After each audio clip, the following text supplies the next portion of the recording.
Família reunida. Desde o último vídeo lançado aqui no canal, os episódios 4 e 5 saíram e a família de Wanda Maximoff só expandiu. Expandiu. Fiquem com isso na cabeça que no final do vídeo vai ser importante. E nesse episódio tivemos mais respostas. No vídeo de hoje, a gente vai tentar descobrir a origem dessa família. Mais precisamente, de onde vieram esses personagens tão misteriosos que a compõem. O tio Pietro substituto, o novo companheiro de 4 patas, Faísca, os gêmeos e sua babá Agnes. Todos os detalhes que percebi e que quase ninguém está comentando por aí vão nos ajudar a entender a origem de cada um desses personagens nesse vídeo. E claro, não estou esquecendo do casal que deu origem a essa família tão diferentona. Até podemos citar eles, mas hoje vamos focar só nesses outros personagens. Tô preparando um vídeo especial com muitas revelações somente sobre Wanda e Visão, então segura aí. E eu sei, a resposta que mais querem ouvir entre todas elas nesse vídeo. Pietro de volta, mano, que loucura, como assim? Multiverso com os filmes antigos da Marvel, tá confirmado então? É o mesmo Mercúrio da Fox? Para começar, não. Mas antes de tudo, para acompanhar essa análise dos episódios 4 e 5, é importante relembrar algumas revelações desses dois episódios e corrigir aquelas minhas outras especulações do vídeo anterior, para ajudar a explicar isso tudo. Então, se ainda não assistiu aquele vídeo, ou talvez queira relembrar tudo que eu apontei lá, desce aí na descrição que eu vou deixar o link para vocês passarem lá primeiro e depois voltarem para cá para acompanhar melhor o raciocínio. Todas as teorias se completam e eu vou tentar não explicar novamente os detalhes mostrados lá. Começando a teorizar logo depois da vinheta. Origem da Agnes. Pensando melhor, ela pode não ter nada a ver com Mephisto. Cada vez mais parece que ele não tem participação em nada na série. Sim, existem referências a ele que podem ser indícios da sua existência, ou apenas referências aos quadrinhos mesmo. Lembrem que a Disney está focando bastante em atingir o mercado do cinema chinês. E lá, por conta da censura, uma das coisas proibidas é a imagem de demônios, ou seres que usam da feitiçaria para manipular a alma das pessoas. Basicamente, seguindo essa lógica, nenhum dos dois personagens escapa. Eles não poderiam ser exibidos lá. Então, caso Agnes e Ralph sejam um retrato desses dois, talvez a Marvel tivesse que modificar bastante eles quando aparecerem em tela. Então, até agora, o que está me parecendo é que tudo isso não passa de referência mesmo. Mas não descarto o fato da Agnes ter conhecimento sobre magia. Ela parece estar ciente de tudo que acontece ali dentro e até dos poderes da Wanda. Ela toma todos os cuidados para não ser expulsa ali de dentro como os outros, o que é um pouco duvidoso. E o episódio 4 nos revelou um detalhe muito interessante. Jimmy Woo começou a identificar todos os moradores de Westview que aparecem nas telas. E todas essas pessoas receberam novos nomes dentro dessa realidade. Talvez, em um universo alternativo, cada uma delas possua um nome pela qual são conhecidas dentro da série. Então talvez num outro universo a Mônica não exista, mas sim Geraldine. A anomalia de Westview pode realmente estar envolvendo uma dobra de realidades. Isso então nos ajudaria a explicar por que Agnes não foi reconhecida no nosso universo? Ou até poderia ser a explicação da aparição do Pietro? Calma, já vou contar a provável origem deles, e acho que não envolve bem o multiverso na verdade. Ok. E por que a Dot não tá no quadro então? Ela só pode ser o Mephisto, cara, tá todo mundo falando isso. Basicamente porque no momento que ela aparece na tela, o Wu tá do lado de fora numa caminhonete, tentando contato com a Wanda pelo rádio. Logo, quem viu a personagem da Dot pela TV foi a Darcy, e quem tá mexendo naquele quadro é ele, então se ele não viu, ele não colocou. Simples. Fim da história. Bom, a Agnes tá no quadro, porém sem identificação.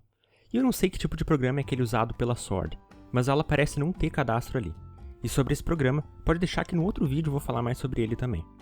Na última teoria aqui do canal, eu especulei que talvez a Agnes fosse uma médium que trabalhava para a S.W.O.R.D. e foi posta ali dentro para tentar tirar a Wanda desse estado. Isso explicaria sua familiaridade com magia. E com a revelação desse episódio, a gente descobriu que eles não fazem ideia de quem ela possa ser. E bem, eu ainda acho que ela tá ali para tentar ajudar a Maximoff. Ela realmente parece ter noção das coisas que acontecem ali. Ela tá sempre por perto quando a Wanda precisa e entra em cena logo em seguida. Parcialmente, pode estar sendo controlado por ela, mas com uma certa consciência do que faz ali dentro. E se ela tá tentando facilitar as coisas pra Wanda, é porque tem algum interesse nela, né? E acho que esse interesse não são as crianças, mas de se aproximar e ganhar a confiança dela, pra finalmente tentar consertar as coisas.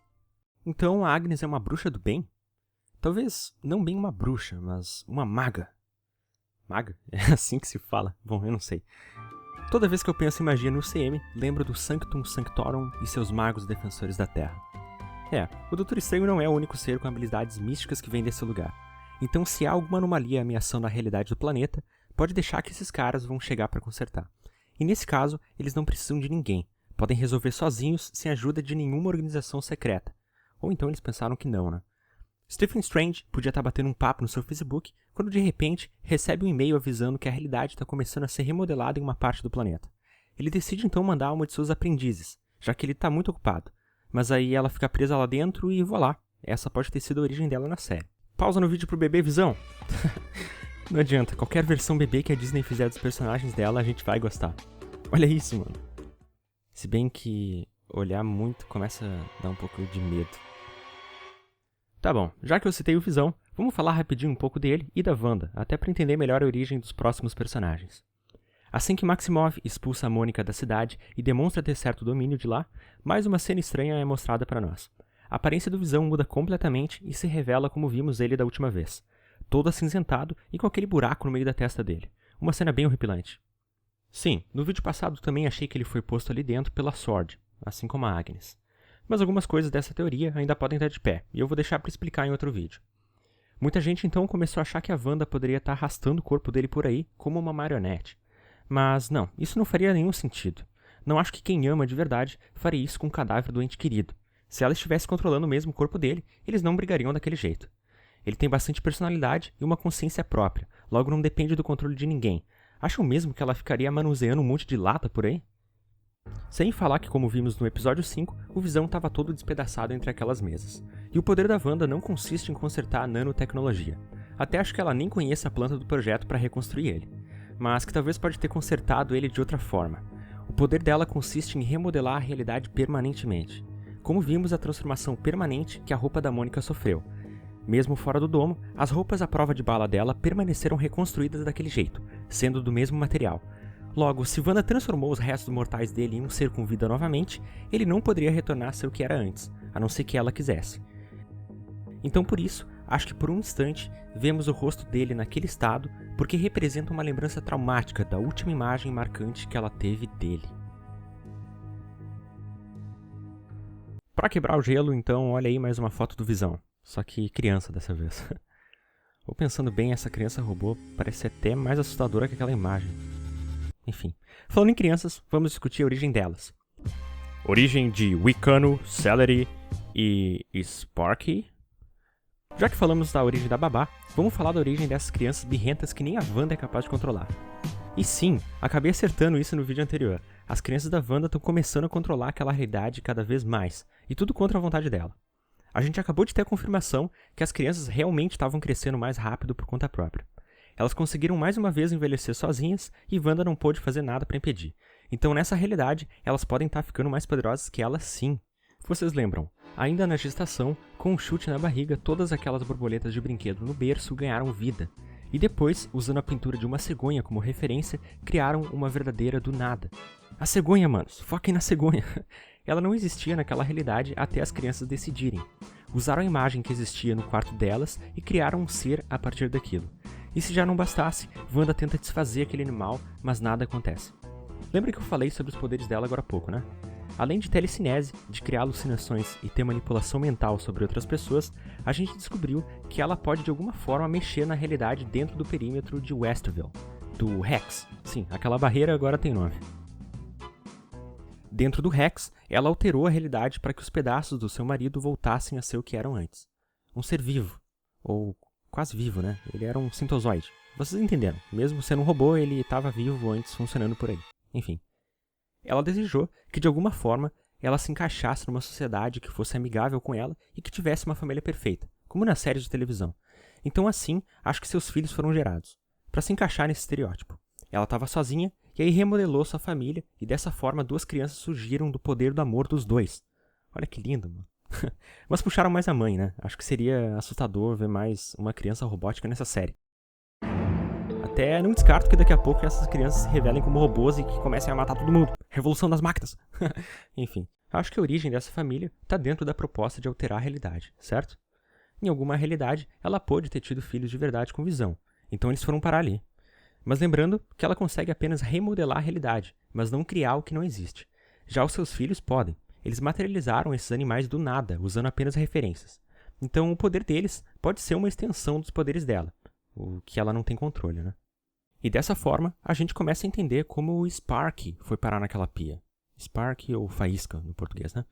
Até porque uma família só se completa com um companheiro de 4 patas, né? E bem, parece que a Wanda esqueceu de incluir essa parte no catálogo dela. Mas não tem problema, as crianças deram um jeito de corrigir isso. Percebam, primeiro foram as borboletas, depois a cegonha e agora o Sparky. Wanda, toma cuidado com essa decoração que anda colocando nessa casa, hein? É só um aviso. Vocês perceberam que Billy pode ter tentado manipular a própria mãe para que ela deixasse o cão ficar? Mais tarde no episódio, a gente vê ele apresentando truques que ensinou o cão a fazer. Perceberam o dedinho ali? O coitado bicho não deve ter nem noção porque começou a girar contra a própria vontade. E bom, acontece que eles não podem sair por aí usando essas habilidades sem critério nenhum. E foi essa a lição que Wanda dá a eles logo que tentam envelhecer de novo para que o sofrimento passasse mais rápido. A perda do pobre cãozinho, que durou menos de um dia nessa família, teve que ser sentida por eles. E para convencer os dois, ela acaba usando como exemplo uma dor parecida que teve que passar. E chegou a hora de falar daquele que no vídeo passado eu não pude comentar e que eu sei, vocês só entraram nesse vídeo por conta dele. Sim, ele mesmo, o Dolinho. Zoeira. Depois de ficar soterrado junto à sua irmã por conta de um míssil Stark que destruiu sua casa e matou seus pais, ele decide se voluntariar junto a ela num programa de criação de aprimorados da extinta organização secreta da Hydra. Passa por mutações, recebendo radiação controlada da Joia da Mente, que libera suas habilidades máximas e se torna um novo experimento de sucesso do Barão Strucker, e assim pode se juntar a outros vilões a fim de derrotar a dinastia dos Vingadores. Mas acaba sendo atingido por uma bala perdida, coitado. E que mais tarde retornaria à vida por conta dos poderes... Peraí, eu não tava falando desse cara aí não. Tem alguma coisa errada aqui, mano. Reescalaram o Pietro. Origem do Mercúrio. A Disney tá esfregando na nossa cara que comprou a Fox e pode usar o personagem que eles quiserem, né? Pra fechar o episódio 5 com chave de ouro, não podia faltar o tio que veio de longe pra reencontrar essa típica família americana. Bem no padrão usual, né? Mas de quão longe será que ele veio? Ele veio correndo mesmo? E será que ele iria abandonar uma família pra ser aceito por outra? Eu achei que ele gostava dos X-Men, cara. Por que ele abandonou eles? Bom, a decisão de escalar Evan Peters para reviver o personagem tá me lembrando bastante ao Mephisto. Calma, eu não tô falando que são a mesma pessoa como alguns insistem. Tô comparando os dois por serem somente referências. Ele me parece ser mais um caso de piada de metalinguagem da série, mas dessa vez uma referência que não é aos quadrinhos, mas aos filmes da Fox, como é óbvio. Basta lembrar da aparição do JJ Jameson na cena pós-créditos do segundo filme do Miranha. Aconteceu a mesma coisa, mesmo ator, mesmo papel, universos diferentes, logo personagens diferentes. No caso dessa aparição, foi para criar uma autorreferência ao papel que ele mesmo já interpretou no passado, e que não tem nada a ver com o multiverso. Talvez até um pouco, para justificar a semelhança dos dois personagens, mas eu tenho uma explicação muito mais lógica para a origem dele. Wanda ensina às crianças que não se pode reviver alguém dos mortos, que não é bom usar os poderes para consertar traumas. E bem, nesse mesmo episódio, os dois perguntam para ela se ela tinha algum irmão, e ela responde que seu irmão está muito distante, e que isso a deixava triste às vezes. Acontece que ela e o Visão, mais tarde, enquanto os créditos vão subindo, começam uma discussão, e o episódio não acaba. Ele começa a questionar tudo o que acontece na cidade e relata o que acabou de descobrir do Norman. Já falo mais sobre esse fato, calma lá. Então, de uma forma que a discussão deles acabe, a campainha toca. Ela diz que não foi ela quem fez aquilo para encerrar a briga, e ao abrir a porta, Wanda fica surpresa vendo Pietro daquele jeito. Vocês lembram, ninguém poderia entrar no Rex, já que ela bloqueou todas as entradas criando aquela barreira vermelha impenetrável. Ele deve ter surgido ali de dentro, talvez assim como o Spark surgiu? Enquanto discutiam, as crianças estavam lá em cima no quarto delas, escutando tudo. A fim de parar essa briga, fizeram o que poderia deixar a mãe deles feliz. Recriaram seu tio segundo a imagem que eles imaginavam dele. E teoricamente para eles, não estão quebrando nenhuma regra, já que ela nunca os proibiu de criar um novo cachorro, por exemplo. O limite só estava em envelhecer ou ressuscitar mortos. Seguindo esse raciocínio, ainda não sabemos se esse novo Pietro foi criado com poder de velocidade também, mas seria muito legal se recriassem uma cena daquelas ao estilo de Sweet Dreams Are Made of... Bom, ia ser um desperdício trazer ele de volta e não nos presentear com uma cena daquelas que popularizou o personagem. Bom, eu penso que essa origem para ele é a mais provável. Eu não acho que a série de WandaVision vai parar e durante um episódio inteiro explicar o que são os mutantes, o que é o multiverso, quem era ele no universo dele, e o que aconteceu para ele parar ali, né? Então, para facilitar as coisas, talvez nunca oficializem nenhuma justificativa para isso. Pode ficar até no ar se é o mesmo personagem ou não. Ele pode ter sido inserido nesse universo e estar sob controle como todos os outros vizinhos, assim agradando os fãs que curtem essa versão do personagem e gostaria muito de um crossover com aqueles X-Men, né? Ou então para aqueles que, como eu, acham um pouco fora de contexto ter que explicar toda essa volta, ele pode representar só mais uma das confusões criadas pelas crianças, e não deixar de ser uma grande referência também. E já que estamos falando nisso, comenta aí. Se quiserem, posso trazer um vídeo explicando o meu guia do multiverso de filmes da Marvel. É só me pedir que eu compartilhe com vocês. Bom, a discussão dele sobre o Norm pode ter acabado com a chegada do Pietro. Mas a nossa discussão aqui no vídeo não acabou não. O Visão está começando a perceber atividades suspeitas dentro dessa cidade. Isso significa que nos próximos episódios ele provavelmente vai tentar investigar cada vez mais. Ele conseguiu despertar a Norm, pode despertar a Agnes, como vimos nos trailers, né? E vai despertando outros personagens, para ir coletando mais informações, e por último, pode até fazer isso com a Wanda. E dessa forma, o casal mais exemplar da cidade de Westview pode combater o vilão real e salvar o dia. E para quem quer uma sugestão de vilão que não seja o Mephisto, recomendo mais uma vez assistir o vídeo que está aí na descrição. Claro que depois do episódio 4, alguns detalhes daquele vídeo podem não mais fazer sentido, e por isso pretendo corrigir melhor essas coisas no próximo que vou soltar aqui no canal, explicando somente a origem da Wanda e do Visão. Então para assistir, já te inscreve aí e se puder, compartilha com quem também está tentando descobrir os segredos da série. Isso ajuda bastante o canal a expandir cada vez mais. Expandir. Lembra que no início do vídeo eu falei sobre isso? Tava esquecendo já, né? Bom, vou terminar esse vídeo com uma especulação rápida. Essa história vai se ligar com o filme do Miranha 3, ainda sem nome. Isso significa que todos aqueles rumores dos atores que estão sendo recontratados para reviver certos papéis naquele filme podem estar corretos. E isso está me lembrando bastante a situação atual do Mercúrio, seja ele o mesmo personagem ou só referência. Então pode ser que durante esse próximo filme, os eventos de Westview possam se expandir pelo mundo. Diversos domos sem controle dividindo todo o planeta, e mexer com o tecido da realidade não é tão simples assim. Da última vez que algo parecido aconteceu, foram criadas as Guerras Secretas. Tão ansiosos assim como eu? Bom, daqui a pouco sai mais um vídeo de teoria por aqui, então vejo vocês lá.